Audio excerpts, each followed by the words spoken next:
understand. We are.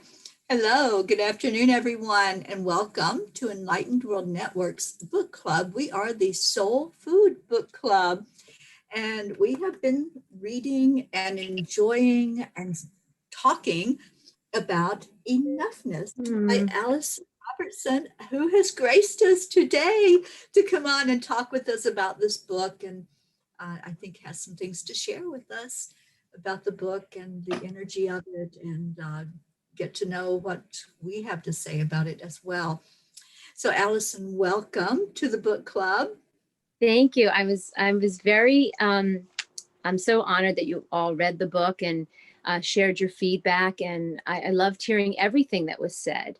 It was such it was insightful for me and part of the journey, and it was so amazing to watch you all experience it in real time, so to speak, right? Because especially you're strangers to me. So hearing your thoughts and seeing what you picked up and seeing what you resonated with and what didn't resonate. And it also gave me a real insight to be more, to be braver about sharing my own story and sharing why I share my story. I was telling the group before we went live that, I've always been taught to be very polite and share the niceties of my world. And I don't know if that's going to serve me going forward. And I thank this group for maybe highlighting some things for me. One of the things about writing this book and sharing my stories, all of my stories in here, my friends were clients. And I spent so much time with them, and they gave me permission to use their stories that they became my friends. And I really struggled with calling them clients in the book versus friends. And I made the choice to call them friends because they did become my friends, because they gave me the gift of their story to share. So calling them a client really felt like diminished that relationship. And if anyone shares this book or shares this experience with somebody else, part of the reason of telling your own story or having the courage to share your story is that if I'm asking you to be vulnerable in that, taking who you are and what you want and putting it out into the world, then I should do the same. That I should be willing to share my vulnerability and my story first to show you that way. So I really appreciated all of you sharing your stories and where your blocks were and where it opened up and the notes versus not taking notes. And Suzanne, thank you for finding the humor. That made me so happy when you said that. So that's my 2 cents about it. But it was really, you gave me a bigger gift than you could imagine. So I appreciate it. Thank So on with us today are Jean Loriot and Suzanne Millard. Welcome, ladies. And we have Linda Lemieux and Casey Johnson on watching with us. And there's others, but they haven't said anything. If you just say hello to us, we'll know that you're there in the audience. And if you have any questions or any comments about the book, please do so we can see that. So, ladies, I have not finished the last chapter in the book, but what I have gotten out of this book is just so amazing. I knew it would be. Alison, when I first heard you speak, I knew that you were someone that I wanted to hear more about what you had to say. And so I had bought your book right away so that I could delve into it, which I did, and just reading through it. And it took me years to realize that I was worthy and I was enough. And reading through this book has just reinforced, we are worthy. And some of the things, like one thing that really stood out for me is when you were talking about emotions. And, through life, when we have these challenges and these struggles in life, we go through so much of an emotional change, from the moment that a challenge shows up until we work all the way through it. But I loved the one thing that you said was just sit with the emotion. And that's what I've learned to do. Sit with it and talk to it. And I work very closely with the Ascended Master Kuan Yin. Mhm. And Kuan Yin tells us to pour love into everything. So Mhm. even if it's an emotion like anger, pour love into it. So that when I sit with my emotional state that I'm in, I don't delve into the darkness. I delve into, I love you. Thank you. Thank you for showing up. Thank you for being there. Because Mhm. if I'm having emotion, I'm still alive, Yeah. right? Yes. Yes. And I think we're afraid of some emotions we're very afraid of, right? We're afraid to sit with it. We're afraid of that dis-ease, right? Of that emotion. And I think, like you said, with that darkness, you have to pour in lightness. And with lightness, when that darkness comes in, we appreciate the lightness. And I think we don't teach our younger generations, we don't teach ourselves that every emotion we have is okay, right? It's not something to run away with. It's just something to embrace, and we learn from it, and we get stronger, or we get more vulnerable, or we get more exposed to what we want. Yeah, absolutely. So, ladies, what questions or comments? I'd love to hear what really stood out for you as well in the book. You want to go, Susanna, or you would like me to? It's funny. I'm actually having the book in my hand. I'm dog earing it now, and I'm highlighting it. There's no going back. And when I highlighted exactly what you said, Terry, sit with it, because that's a new one for me, and it was always uncomfortable. And I think for me, I was 8. Like a piece of chocolate or so. And so that's something completely new for me to start, to sit with it. And I know it's going to be uncomfortable, but I'm aware and I will practice. And that's one thing I had to a problem, like where you say with trying to fix it, like a circle of certain people, I just would keep my mouth shut and sit with it to please everybody. And I got to change that. So that's, there's going to be mountains for me to do. I don't know. I can tell you in the future how it's going, but this is for me. Literally a lot is the beginning, just learning and stuff, but sitting with it resonated. And the other thing too was what I learned was the ego versus, yeah, I don't know where it's right now, but where you explain, you react and the other one responds, the ego versus, Yeah. I was like, oh, I never thought of it either. So for me, I mean, there were a few things. I did the last 3 chapters yesterday. I read, I was like, oh, okay. So I can, I guess, step back here. You say your ego reacts and your instincts respond. Right. And I never seen it. And I had maybe 5 minutes of a problem with that because I thought, because all you list like the excuses, I always felt I'm just really insecure, or I felt like I'm not worthy. Not that I don't want to go to this party. I just felt like people don't care if I go. So I was like, is that ego, or is that just my insecurity, which I guess you say is ego then if it's insecurity. Also, it's not the ego that I'm great, it's not the Yeah. bravado ego, right? Yeah. It's the ego that my interpretation of it is, it's the ego that wants to keep us safe. Yeah. Right? Well, It's the ego that wants to make us right. then I'm And on the ego. sometimes that's not serving us. Maybe it served us in childhood, or it served us during a certain relationship, but as we grow and as our personal development grows, some things we need to reevaluate or reframe. And we hear our excuses, and that ego cycle continues for us. And what happens is it winds up, our future starts looking like our past, because the ego just keeps protecting us. It's doing its job. And what I'm saying is, halt. Maybe it needs to have a different job, right? Maybe we give it a different job now. And it's scary, because I hear you. Maybe I don't really want to go to the party. I'm just saying, can you stop and evaluate and check in with yourself? Do you want to go to the party, or are you afraid or think no one cares? Because I guarantee people do care. They do want to hear from you. They do want to have your essence and your being there. I just looked at it. I was like, wow, I'm using every single excuse in the book because I'm like, I sit at home and I don't do it. I don't go for it because I thought I can't do it and stuff. So I was like, whoa, you have a lot of ego. And then sort of that has a bad feeling for it. I was like, no, I'm not like an ego person, but apparently I am because I'm using all that stuff to keep myself protected. That's for me, it is protection. Correct. I mean, that is something to challenge right there. Big one. So I'll sit with that and stew in it and let you know what happens. Yeah, I would love to. I'll send something to Terry. I have an ego cycle that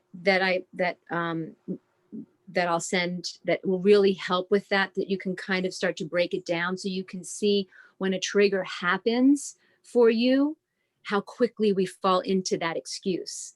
So what happens is that when the ego rises up to sort of help us or protect us, and if you can catch it and just sit with that feeling and say, oh, here's that moment where I'm going to start to protect myself and maybe I don't want to. It's totally okay if you want to protect yourself. Please hear that. But if you want to make that change, you have to, it's becoming that self-aware. So I think I'll it's send the that. reacting. Yes. That's like I could resonate with that I react mostly instead of sitting back and thinking and responding. I react, and I think I did that my whole life. That's one thing I can say. So I guess that's what I would have to change: is give me a second and respond instead of gut reaction. Right? That's I guess what I'm. There's a wonderful show on Netflix. I think it's called Love on the Spectrum, and it's about people who have autism and they're dating. And it's a lovely feel-good show, and they're breaking out of their comfort zones to find love. And they have a wonderful thing that they all do, that when they get overwhelmed, uncomfortable, or have anxiety, they literally in the moment say, I'm sorry, I'm getting overwhelmed. I have to stop. I'll be right back. And they pull out of the situation, they collect themselves, and then they come back. And to watch it as a typical person, you say, why don't we all do that? Why don't we all give ourselves that grace and that space to say, I'm sorry, I'm completely overwhelmed and I don't know how to answer this. I'm going to step out for 1 second, collect myself. And if you watch the show, they do it all the time. And they're just able to collect and feel themselves for a minute and be able to reapproach a situation with a clearer mind. And it's a really real time watching it of how we could help ourselves in learning how to respond versus react, and have that courage to say, just give me 1 second, 1 sec to see how I feel before I respond to how you feel. Yeah, I use that as well, Alison, with my clients that I do life coaching with, and I teach them, I call it the pause. Mm-hmm. Just pause before you do that immediate response, because that's how arguments start. If one person says something, the other one, it flares up something in you. And if you just pause and just think for a minute and take a breath, it's so much easier then. You can really collect your thoughts, like what you were describing, collect your thoughts and then come out with whatever it is you want to say. And it'll probably happen in a much more loving way than that immediate response. Kathy had come on, but she's gone now. So hopefully she'll come back. Okay. Well, I took copious notes because I started out reading the book and I was just dog-eared, pushing down pages and stuff. And then I started reading the latter part of the book and there was just so much. I never read a book twice. I'm going to read your book twice. Oh, wow. I feel like I may not start from the beginning. I may start from the middle, but there's so much profound in the end of the book that I want to fully understand what it is I have been reading. Things like you pointed out, the difference between gifts and passion. Mm. That was really clarifying to me, really clarifying. And then also the way you defined ego, like as Susanna was saying, you know, I hadn't really, I think we all think of ego in a bad way. Mhm. I think we have a negative feeling about ego, but your explanation of why it's there and how it tries to protect us, and that really, really helped me a lot. And, you know, like my ego doesn't want me to get hurt. I've been hurt so much. So that, you know, you said something about saying yes to things. I've got to start saying no because of my not wanting to get hurt and things. I'm all saying yes to people when I really don't want to, you know, but because I think, well, they're not going to like me, or, you know, they'll, you know, then I don't want to get hurt. So I say yes. So Mhm. it really helped me a lot. The Oh, thing that's you said about the difference between guilt and shame was really powerful. And I was telling Terry last night that I had used that with my son, because my son is going through a divorce right now. And it's the very beginnings of it. And it's the hurtful, really hurtful part. And he's having trouble dealing with the idea that he's made mistakes, but the mistakes doesn't mean that that's him, that he's right. a bad person. He's made mistakes. We all make mistakes, but we can't let that affect us to where we think we are those mistakes. We're not. You know, we're so that really helped me talking to him. Oh. There was just, oh, and I want to be that soundboard guy. That's what I need to, you know, because like we're always tearing notes, because when I do intentions, I'm always asking for balance. Well, what I want is the equalization and the harmony that you were talking about. I want to have that soundboard so I can, you know, adjust. It's not a matter of falling over one way or falling over the other. It's the matter of harmonizing and getting yourself in perspective. So it all of that was just, I mean, there's a lot more, but but I want to go back and reread it, because if you get very profound and good advice, you need to really absorb it and study it and reread it. So that's mainly, I'm so delighted that I had a chance to tell you that, because I don't know. I just have to say that the book we read before was excellent. I loved Allie's book. And Allie kind of was the psychiatrist, where she kind of made us go back to think about why we feel the way we feel. And you're kind of the psychologist. You bring us to, well, yes, but this is what you can do about it. This is how you deal with it. So, you know, because it's good to know where it came from, but it's also good to know how to deal with it. So I think both books were just in the perfect place, you know, for us to learn from. I just loved them. Wow, that's and thank you for everything that you said. It's you almost made me cry, and tears are information.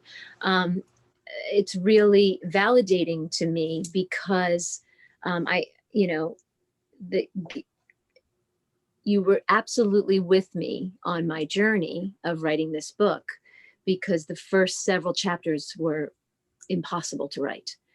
And then when I got pretty much to the middle of the book, it literally just flew out and just went like that.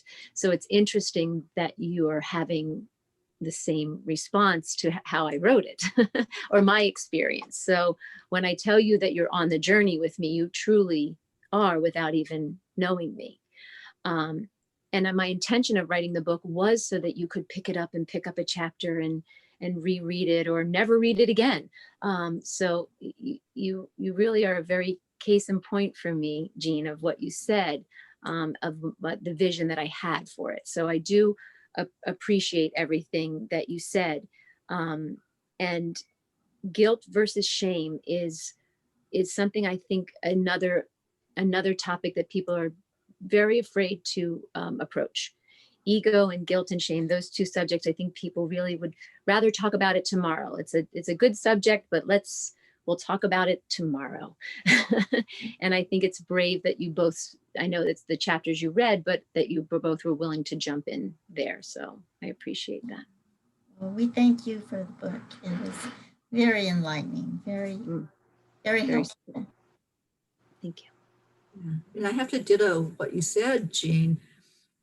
Yeah, we need those tools to make it through this human experience.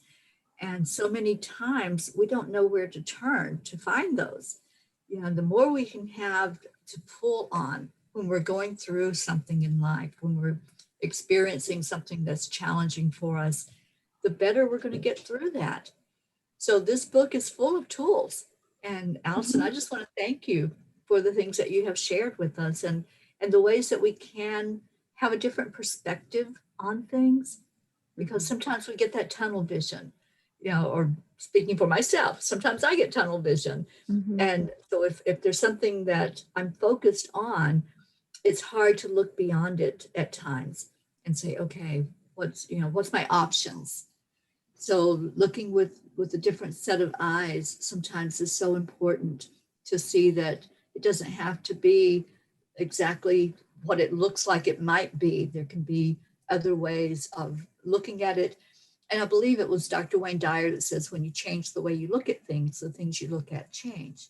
Correct. And it's so true that if we had that just little bit of change in our perspective, and that's what the book brings out, you know, that we don't have to stay stuck. And sometimes we come up against. And I think it's really, I don't think it's a coincidence that you read Allie's book and then you read my book, and that we're all sharing this experience at the same time, because here's the thing, we all are walking down a path, right? And the road that we're walking down and the experience and the information that we're receiving is the new road that rises up to meet us to walk upon, right? So it all goes together. It's just how you take the information and turn it into knowledge, and then what action you're going to take with it. And some things you're going to take, and some things you are going to agree with, and some things you're not going to, and some things you're going to disagree with, and that's okay. That's what makes us unique.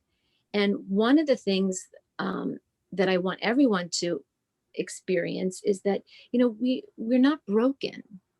We might have some flaws, but we're not broken, but we are absolutely enough, and we can have anything we want. We just maybe need to dust some things off in our brain, or get some new tools in our toolbox, or open up our mind that we're literally sitting like this in life. And all I'm asking you to do is just sit up straight. That's all. That little motion is really maybe the difference that you need to get what you want. It's not, you're not turning a cruise ship completely around, right? And I think we miss the point sometimes, that it's just that little motion. Now it's our journey, so it might feel much heavier than that, or much more burdensome, but sometimes it's just sitting up straight in our minds. Absolutely. That brings up the other thing that was so insightful to me, is the comparison. That what we do is always comparing ourselves to others, and that's what, you know, we find ourselves faulty in. Mm-hmm. And you got, you know, that whole idea of not comparing yourself, and I can't even explain it like you did, but being in gratitude for what you have, and sitting down and realizing the gratitude you have, and that success is not money or notoriety or all these other things. And that was really, because I do that all the time, you know, have in the past, you know, I just compare compare myself to everything, you know, and it's stopping now, thank goodness, and hopefully it'll continue. But that was another great tool that you did give us, is to stop that comparison. Well, that's, you all met my mother when she came on, when I first, and right. And she was the reason I wrote that chapter, because, you know, in her late 60s, she became a yoga instructor. And when she moved here to California, she started teaching yoga to all these senior centers, and she wasn't making any money. But to say to her that she wasn't a success would really be robbing her of her journey, because her bank account didn't equate to what we, or what society would say was a success. But she was changing lives 3 days a week, going around getting people from the chair to the floor and giving them the gift of being a yogi. Would that be terrible if I told her she wasn't successful because her bank account didn't reflect something? I mean, so that was very eye-opening to me, that she set out to accomplish something, and not only accomplished it, did it. It just, we set up these things in our minds of what it's supposed to be. I always say the picture of how it was supposed to be is the thing that really messes us up the worst. Instead of reframing and reevaluating maybe the dream or vision we want now instead of the dream we wanted then. So I always ask people to reframe it or reevaluate constantly. Ask me next week, I will have reevaluated and and reframed for sure something in my world. Anyway, great book. That's all I can say. Thank you. Yes, and Linda in the audience says, I love your book, Alison. And Linda, I know you've been on here with the discussion before, and thank you for coming into the audience today and for sharing that. Oh, I appreciate, listen, I appreciated it so much. It opened up so much discussion for Melissa and I, and, you know, I didn't grow up in a world, I did grow up in a world where everyone told me yes. And it didn't, that's why I told the story. It didn't benefit me to hear yes, right? It actually hindered me. And that's part of the reason I'm on the eve of 50, still trying to figure out what I want to do with my world, right? Because I had that yes all the time. So I appreciate not hearing just an accolade. I appreciate hearing a different point of view. So I do appreciate it very much so. And I love that Terry said, no, please keep it coming. I appreciate that. I think you should be so honored and value this group that you have such a trusted bond and honesty here. So I think you're very lucky in this book club as a group. And I'm thrilled to be here. Awesome. Welcome back, Kathy. I don't know if she can hear us yet. Like she's on a plane or something. Oh. Maybe she's in their car. Oh, okay. She's in the car. Wow, she's multitasking for sure. Maybe, or maybe she's not driving. Maybe she's just sitting there. Maybe she has a better Wi-Fi in the car.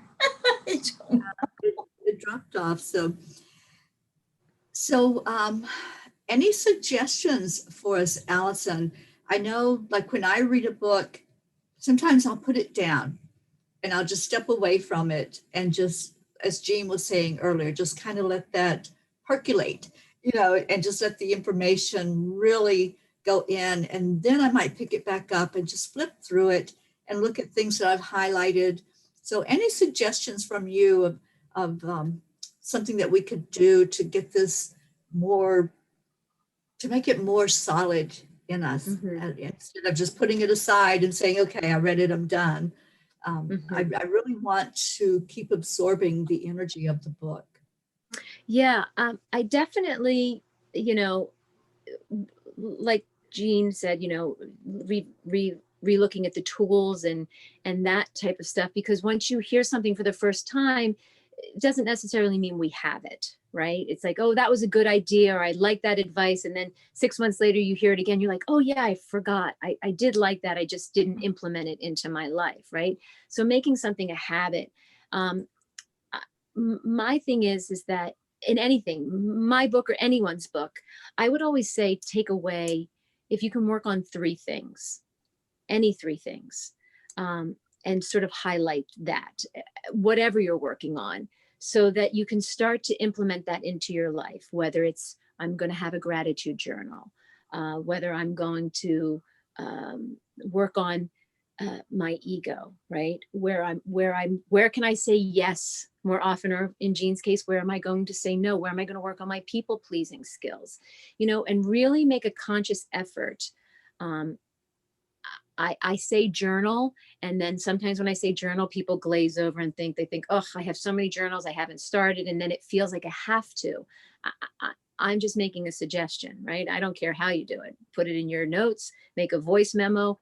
I'm just saying, get something, because sometimes I think when we start speaking it or writing it outside of ourselves, it starts to take those tools and you begin to be able to implement them easier. I'm a big one with gratitude for that. The other thing is I love to take my book or any book that I have read and literally just flip through it and open it on any day and read whatever popped up. I have an intention before and I just open it, and I'm always shocked by where my fingers open on that day, because it's usually the message I need to hear. I let my angels or my intuition or my guides tell me this is what I need. And it's really funny. The page I just opened to in my book is that I have a dream, and the chapter is dancing around your dream. And if you knew what my past week has been about, it has been about my dream and my vision. So that's one of the things I think any books that you've read, just open it up and see what the book has to tell you. Or you're right. But practice, like anything else, your spiritual practices, your health practices, changing your mindset requires practice, right? Because it's not in us yet. It's not in our toolbox yet, because if it was, you'd be using it. So I would say, like I said, pick 3 things that you want to practice and see if you can. And I'm also a big one, and you have a great group for this. I would get an accountability partner, someone that you can share with, that you're doing this, and literally put a time limit on it. We're going to do it for a month. I'm going to call you every Monday, or I'm going to text you every Monday, and I'm going to tell you what I'm working on.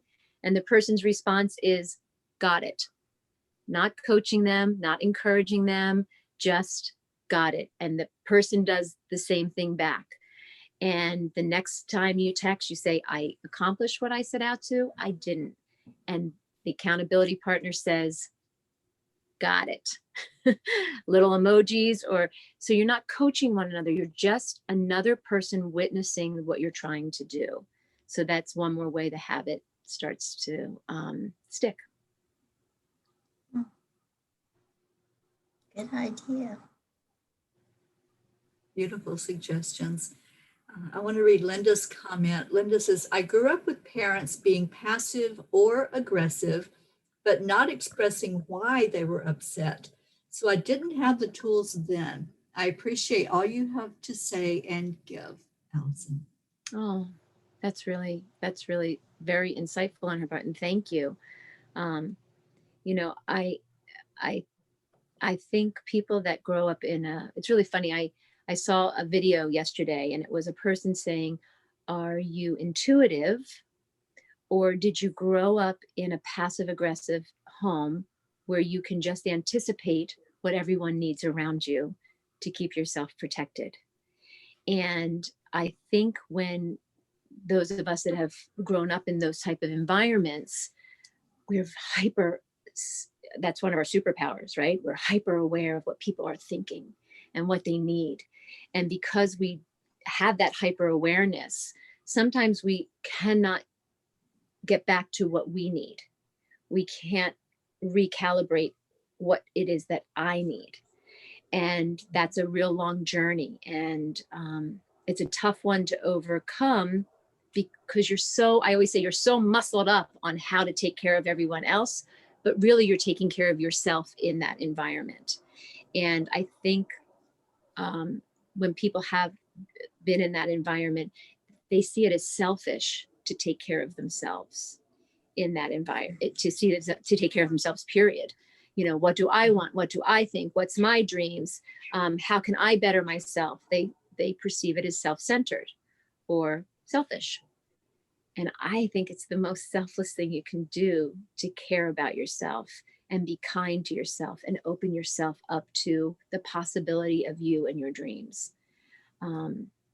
Because that's why you were put on this earth, right? To connect with people and to realize whatever vision you have. And I hope myself and Terry and this group reminds everyone, you absolutely are enough, and start today, right? Even if you don't know what you're doing, just start. Just start. I love the way And I love. I'm so sorry. When you talked about passion and gifts, and you said that passion is what is buried beneath all the other people's needs. And that's exactly what happens when you've lived. I want to say this, and it's going to sound crazy, but you're in the flight mode. Because the way your life had been, you live in the flight mode. You talked about being super sensitive. It's like you can tell a minute someone walks in the room what the atmosphere is, and so your passion, and you're absolutely right. If you think about yourself, you're selfish. You're just awful, So I really appreciated it towards the end, even further in the book. You talked about taking care of yourself and what feels good. And Allie did too, about eating what makes your body feels good, letting go of things that are not good for your body and not good. That's about the time reading at the end of Allie's book that I gave up Diet Coke. I was a Diet Coke addict. And I feel so much better because that poison is not going into my body every day.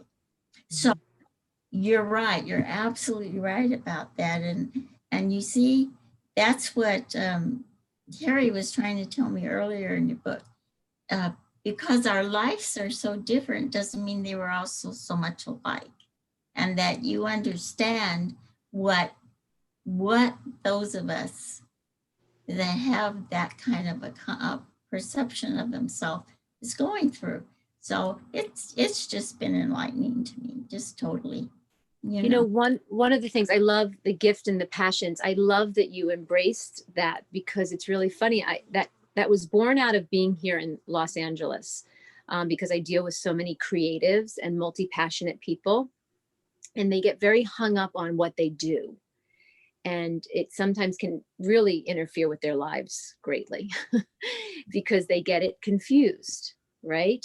I think you have a gift, and I think you have a passion, and I think we have skills and talents. And I think if we can really be honest, and it can sound self-centered, but you have to be honest about what you have, right? What your superpowers are.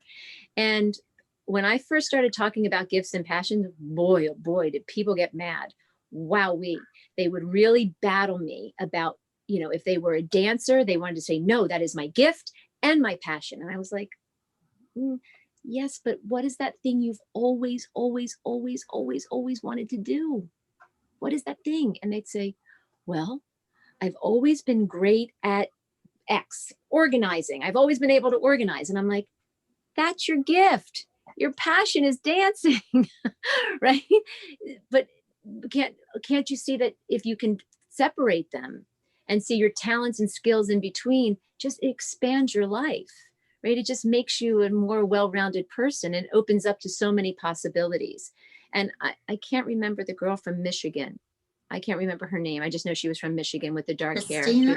Christina, that she brought it up, that how tortured she was about having so many multi-passionate avenues to go down, and it made her feel badly that she wasn't choosing something, as opposed to embracing, oh, wait, I have lots of talents. It's just now a question of organizing them on how I'm going to use them. And she does. Yes. You know. Yeah, I was just going to say, I love that statement. Self first is not selfish. Right. And if we can always remember that saying, when we're putting ourselves first, we're feeding ourselves. And we're doing that, which is enabling us then to go forward into the world and to help others and to share ourselves authentically instead of always burying ourselves and letting everybody else go before us. And that's can I, echoing that, I had someone tell me many, many years ago, like 20 years ago. And when they said it to me, it made me pause. And they said, why are you not telling this person how you feel? Or why are you protecting their feelings? And I said, oh, well, I don't want to hurt their feelings, but I was very, very people pleasing. And it was a therapist. And they said, do you know how arrogant you're being by withholding your truth from that person and thinking that they can't handle what you have to say? And you're making a choice for their journey by you withholding. It's arrogant. And I was like, what? Oh my gosh, no, I don't want you to think I'm arrogant. And she said, but it is, because you're making a choice for that person. You're deciding whether they can handle something or not by withholding your truth from them. This is a loved one, a loved one. And it so rang through my whole body of the bravery and courage that I would need. And I would never want to make a decision in someone's life without their knowledge. And I do not want to come off arrogant. And it was almost like I was being more selfish by withholding my truth to protect them. And that, Jean, I hope that helps you a little bit, gives you the courage to think like, wow, that's not my intention at all with withholding my truth or wanting to protect your feelings, right? That wasn't my intention. So that really helped me reframe that and also see like, wow, me thinking about how I feel first isn't selfish. It is self-care. In an airplane, if the oxygen mask comes down, what do they say? Please take care of yourself first before you try to help others. It's a very simple thing, but it's a great imagery to remind yourself how important it is for you to care first and then go outwards. Absolutely. I love that. Absolutely. And Linda said, thank you. I love your response. I was a people pleaser. Now I'm learning to take care of Linda. And that's what we all have to do. We have to learn how to take care of ourselves. Yeah. Linda said something about in the first week about people that admire. Both Suzanne and Linda said stuff about not being able to find people that they could admire. And what I thought was so profound for me is that when Linda started talking about her mother and Dr. Fauci, I literally was sitting in my seat screaming, that's it, you're doing it. That's the people, like it made me like leap up with how she spoke about both of them with such respect, compassion, empathy. Like she embodied, like if I could have recorded her and made her case in point of this is the exercise, it was so fun. Not funny. It was ironic that she was like, I don't really know how to do the exercise. And then she did the exercise so perfectly. And the two people she picked, I was like, my mind just, I was literally cheering, watching the playback of the live, saying like, that is it. It was so, I was like, that is it. You are the epitome of the exercise right now. But it was so beautiful, like what she said about her mother. And it was just really amazing. Awesome. Oh, this has been awesome. I love this book and I highly recommend it to anybody. And I want to encourage those of us who have the book to go on to write a review once you finish the whole book and just write up a summary of what you got from the book. I know I'll be doing that, Allison, and sharing Please. that. And please share please, I want to hear the review. Please, if you go on Amazon, I would love to hear, it doesn't have to be perfect. I love the honesty, or Goodreads. My reviews mean the world to me, and having your thoughts and your honesty really moves me. And I feel very blessed to have been here. Oh, thank you for bringing up Goodreads. I almost forgot about that because I am a member of Goodreads. And so that's another place. So don't just put a review in one place, just put it wherever you have the opportunity to place it out there and let people know, because I feel like it's an excellent book myself. And I really appreciate this opportunity to go through it with the author and to just get your insight. I just think that's something that's so wonderful. Many times we read a book and we're like, I really wanted to ask a question, but you can't reach out and touch the author. So I really appreciate you making yourself available to us to ask questions or make comments and get the response. It's really been a delight to have you come on the couple of times with us and let us see your beautiful face and just get your insight from how you wrote the book. So thank you. Thank you. I so appreciate it. Like I said, this has been a real eye-opening treat, humbling, gracious. I'm just thrilled, and I feel very, it's a very special thing that I got to meet all of you also. So I appreciate it so very much. And I thank you so much, Terry, for picking the book. Absolutely. So Jean, Suzanne, any closing words before we end the show? No, I agree with you. It's so wonderful to be able to talk to the person who actually wrote the words down that are, just really taking root in your heart. And so, and it's also confirming that you're on the same page, that you're not reading it wrong, that you are understanding it in the way it was intended. And that's a big gift. That's a big gift. So thank you very much. Thank you. I love that. Thank you. Thank you, Jean. Suzanne, you're muted, honey. I think it brings the book more to life, which is cool, having you there and talking to you. It's like, breathing life in the book. So I think it's, wonderful. I enjoyed that. Thank you. I appreciate it.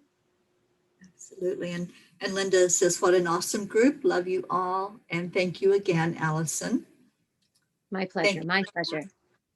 Thanks, Linda, for joining in today, and Gail and Chetta and Kathy and Michelle, all of you who are watching out in the audience. Thank you for being here with us in the book club. We do this every Wednesday at 1 o'clock. If you all are interested in the current book we're reading and what the discussion is, just follow along in the group or come on here with us. We love when people come on and have the discussions, and we can just really get that experience. And I'll be seeing Christina in the next couple of days. I'm going to Michigan. That's where my next stop is, and very excited to be up there with her. So I don't know why she's not on here today, but I'm sure there's a good reason for that. So thank you. Thank you again, everyone. Allison, any closing words for us?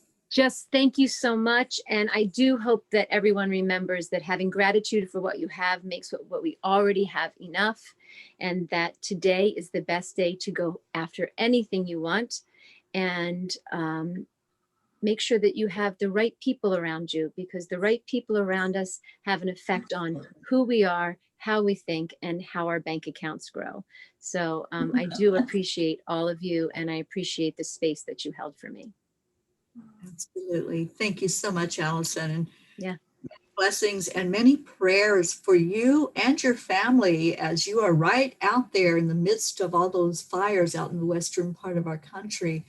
So we're lifting you up for prayers for that to really be diminished and those fires to be put out soon, because I know that it's really hard for everyone out there to be breathing that smoke and be in that place where it's just so hard for anybody to be in right now. So we're lifting you up and praying for you. And thank you. Thank you again for being on here with us. And with that, we're going to close out the show. I love you all so much. I'll see you next Wednesday. Bye, everybody.